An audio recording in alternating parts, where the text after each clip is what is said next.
ሁሉም ተጽፏል ወይስ? አንዲት ጋሽ ስብሐት ከትዋት ያነበብኳት ታሪክ ትዝ አለች። መልአከ ሞት ነው። ወደ አንድ ሩቅ አገር ይመጣል። እንዲወስድ የተነገረው ነፍስ ነበር። በአድራሻውና በተጻፈለት ሰዓት የዚያን ሰው ነፍስ ሊነጠቅ ከች። ከዚያ ግን መልአከ ሞት በሟቹ መንደር እያንዣበበ እያለ ከአንድ የሰፈሩ ነዋሪ ጋር አይን ለአይን ይገጣጠማል። ሰውየው በሰፈሩ ላይ ያየው መልአከ ሞት መሆኑን ሲያውቅ በጣም ደነገጠ፣ ፈራ። እሱን ሊወስድ የመጣ መሰለው። ደግሞ የሰውየውን ፍርሃት ይበልጥ የጨመረበት ምክንያት የመልአከ ሞት አስተያየት ነበር። መልአከ ሞት ይህንን ሰው ሲያየው መሄዱን አቁሞ ለተወሰኑ ሰኮንዶች ፍጥጥ ብሎ በጣም በደነገጠና በተገረመ አይን ተመለከተው። ሰውየው ተሸበረ። በቃ እኔን ለይቶኛል፣ ሊወስደኝ ወደ ሞት ብሎ ተንበቀበቀ። ከዚያ ግን መልአከ ሞት የዚህን ሰው ቤት አልፎት ሌላ በመንደሩ የታመመ ሰው ቤት ገባና ነፍሱን ይዞ ሄደ። የዚያ ሰው መርዶ በማግስቱ ተሰማ። የዚያን ሰሞን በዚያ መንደር መልአከ ሞት ብዙ ነፍሶችን እየለቃቀመ ስለነበር ለቅሶ በርክቶ ነበር። ሰውየው ከዛሬ ነገ መጥቶ ነፍሴን ነጠቃት እያለ እንቅልፋቶ ሰነበተ። ግን መልአከ ሞት የእሱን በር ሳያንኳኳ ቀረ እና እዚያ መንደር ሥራውን አጠናቆ ወደ ሌላ የታዘዘበት ቦታ ተፈተለቀ። ያ መልአከ ሞት አፍጦ ያየው ሰውዬ ግን አሁንም ስጋቱ ሊለቀው አልቻለም። እንደዚህ አፍጥጦ ያየኝ ያለ ነገር አይደለም፣ መጥቶ ሊወስደኝ ነው ብሎ በጣም ተሸብሯል። በመንደሩ ወደ ታወቀ አንድ የፈጣሪን መንፈስ የሚያናገር እነሱ ኦራክል ይሉታል፣ ወደ እሱ ሄደ። ያ ኦራክሉ መንፈስ ጠሪ ሰው ነው። ወይ አጋንንት ጎታች፣ መተተኛ፣ ጠንቋይ የምንለው አይነት ነው በእኛ አጠራር።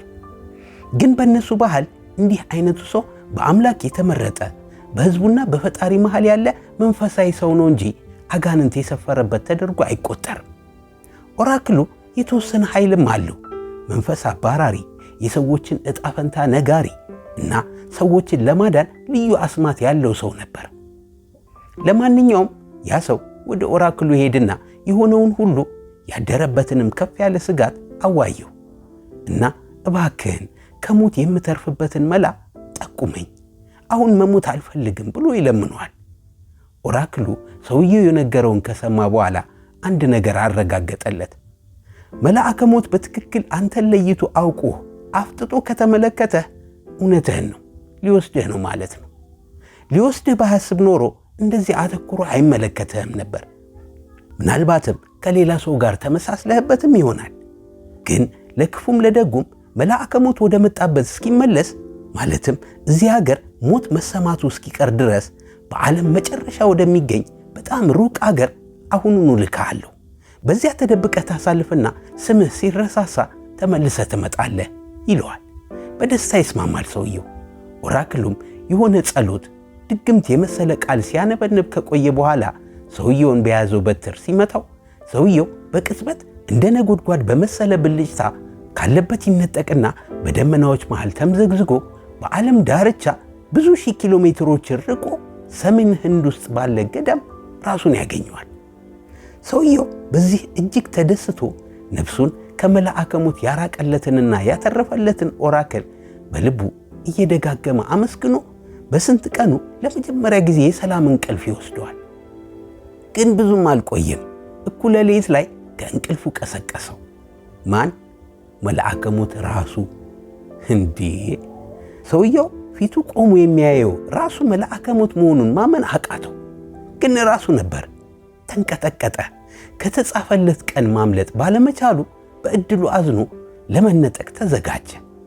መልአከ ሞትን ነፍሴን ከመውሰድህ በፊት አንድ ጥያቄ ብቻ ልጠይቅህ ፍቀድልኝ አለው። ፈቀደለት። በቀደም በእኛ መንደር እያለፍክ ትክ ብለህ አፍጥጠህ ያየኸኝ ለምን ነበር? ነፍሴን መውሰድህ እስካልቀረ ለምን ወዲያው አልወሰድካትም? ለምን ይህን ሁሉ ቀን አስጨነከኝ? ስለምን እስከ ምድር ዳርቻ እስክሸሽ በከንቱ ታለፋኛለህ? ብሎ ይጠይቀዋል። መልአከ ሞትም ዝብንን ዘና ብሎ መለሰለት።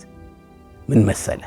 ባለፈው እናንተ መንደር ስመጣ በዚያች ሰዓትና ቀን ውሰድ የተባልኩት ሌሎች ነፍሶችን ነበር። እግዚአብሔር ያንተን ነፍስ እንድወስድ የነገረኝ ከዚህ ከህንድ ቀኑ ዛሬ ነበር። አንተን አፍጥጬ ተደንቄ ያየሁበትን ምክንያትም አንተ ከዚያ ካለህበት መንደር ተነስተህ እዚህ ነፍሱን ውሰድ በተባልኩበት ቦታ በሳምንት ውስጥ ልትደርስ እንደማትችል ስላወቅኩ ነበር። በባህርና በየብስ በጣም ፈጣን በተባሉ ጀልባዎችና ሰረገላዎች እንኳን በረህ ብትመጣ እዚህ ለመድረስ ቢያንስ 1 ዓመት ይወስድብሃል። ለዚህ ነው አንተን እዚያ ቦታ በዚያ ሰዓት ሳገኝህ በጣም የገረመኝና የደነገጥኩት። እግዚአብሔር ያንተን ነፍስ የዛሬ ሳምንት ከህንድ ውሰድ ያለኝ ተሳስቶ መሆን አለበት ብዬ አሰብኩ። እግዚአብሔር ግን ሊሳሳት አይችልም። ግን ደግሞ ተሳስቷል። አንተን በሳምንት ውስጥ ከህንድ ላገኘህ አልችልም ነበር። እኔ ተሳስቼ እንደው ብዬ ዝርዝሬን አየሁት። ያው ነው ያንተን ነፍስ ውሰድ የተባልኩት ከህንድ ነው። ምን ማድረግ እንዳለብኝ ከራሴ ጋር ለአፍታ ከተሟገትኩ በኋላ የእግዚአብሔርን ቃል ማክበር እንደሚገባኝ አምኜ ያኔ እግረ መንገዴን ሳልወስድህ ቀረው እና ግን እስካሁን በተሰጠኝ አድራሻ እስክመጣና በሰዓቱ እስካጣህ ቸኩዬ ነበር ያሳለፍኩት። እግዚአብሔሩ እንደሚሳሳት ለመጀመሪያ ጊዜ ማስረጃ ላገኝ ነው ብዬ አስቤ ተረብሼ ስጠባበቅ ነው የሰነበትኩት። አሁን ስመጣ ግን ይሄው አንተን እዚህ ህንድ ላይ ዱቅ ብለህ አገኘሁ። ይህ እንዴት ሊሆን እንደቻለ ማወቅ ቸግሮኛል። እንዴት ባለ ተአምር በቀናት ውስጥ ከነበርክበት ሀገር ባህሩን ውቅያኖሱን አቋርጠህ እዚህ ልትገኝ እንደቻልክ አልገባኝም። እንዴት ይሄ ሊሆን ቻለ? በምን ተአምር ነው በዚህ ፍጥነት ህንድ የመጣኸው? ብሎ ጠየቀ መልአከ ሞት በተራው። ሰውየው የተፈጠረውን ታሪክ እንዴት ሞትን ለማምለጥ ብሎ ኦራክሉን ለምኖ በአስማተ ነጎድጓድ ወደዚህ እንደላከው ሁሉ አንድም ሳያስቀር ነገረው። መልአከ ሞት በሰውየው ዕጣ ፈንታ የምሩን አዘነ። እግዚአብሔሩ እንዳልተሳሳተ በማረጋገጡ ደግሞ የግልግል ስሜት ተሰማው። ግን የተጻፈው ተጽፏል። እሱ ትእዛዝ ፈጻሚ ነው። የሰውየውን ቀን ወደ ሌላ ማስተላለፍ አይችልም። ያዘነ የሰውየውን ነፍስ ነጠቃት እና ወደ ሌላ ተረኛ፣ ወደ ሌላ ቀጣይ ትእዛዝ፣ ወደ ተጻፈለት ሀገር ተሸጋገረ። ጋሽ ስብሐት ይችን የሩቅ ምስራቆችን መንፈሳዊ ታሪክ የራሱን ፈጠራዎች እየጨማመረ አሳምሮ ይጽፋትና እንዲህ ብሎ ይደመድምልናል። ሰው የተጻፈለትን ዕጣ ፈንታውን የሚያገኛት ዕጣ ፈንታውን ሊያመልጥ በመረጣት በራሷ በማምለጫው መንገድ ላይ ነው። ይህችን ታሪክ ከጋሽ ስብሐት እጅ ካነበብኳት ጀምሮ ደጋግሜ እንዳስታውሳት የሚያደርጉ ብዙ ተመሳሳይ እውነተኛ ታሪኮች አጋጥመውኛል። ይህች ሕይወት ብዙ ጊዜ በእንደዚህ አይነት አጋጣሚዎች የተሞላች ነች። ሁሌም ባይባልም ብዙ ጊዜ የተጻፈው ተጽፏል።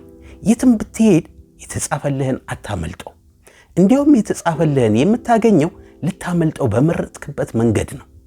ይህ ዕጣ ፈንታህን አታመልጠውም የሚል የፕሪዴስቲኔሽን ወይም የፕሪዲተርማይኔሽን ፍልስፍና በጣም ከሚመስጡኝና ብዙ ከሚያመራምሩኝ አስተሳሰቦች ውስጥ አንዱ ነው። ደግነቱ ይሄ የዕጣ ፈንታ ቀመር ልብ ብለህ ካሰብከው ለመጥፎ ብቻ ሳይሆን ለጥሩም ነገር ደግሞ ሲሰራ ታገኘዋለህ።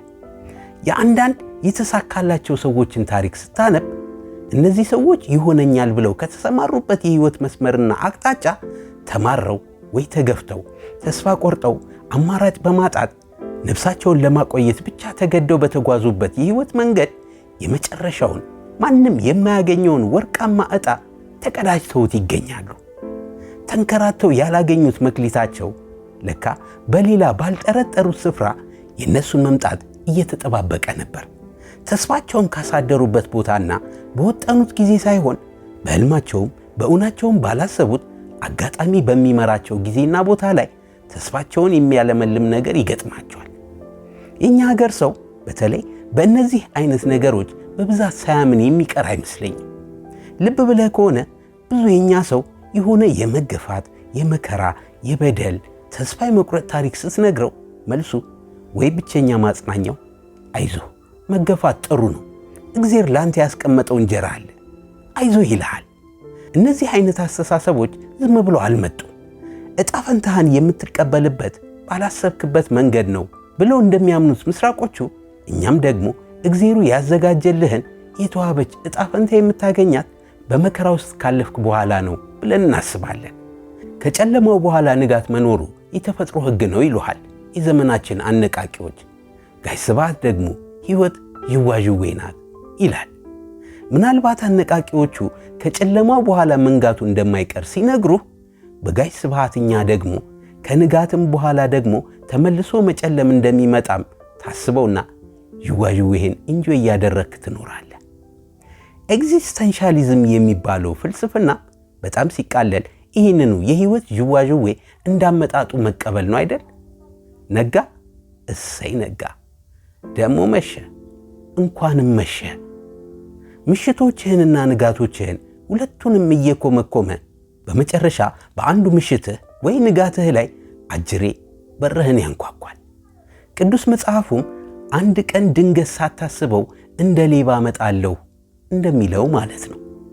እየኖርክም እየሞትክም ተዘጋጅተህ ጠብቀው። የተጻፈው ተጽፏል። ሁሉም ለበጎ ነው። ሊያስተምርህ ወይ ሊያልፍልህ ወይ ሊወስድህ ነው። ጋሽ ስብሃት ህንድ ድረስ አትልፋ የሚል ይመስለኛል። አሜሪካም፣ ብራዚልም፣ ካናዳም፣ ኮንጎ ኪንሻሳም ድረስ አትፈርጥጥ። አርፈህ የተሰጠህን ዘመን እየሳክበት አንዳንዴም እያለቀስክበት ኑረውና ሙተው። ይኸው ነው። አበቃ።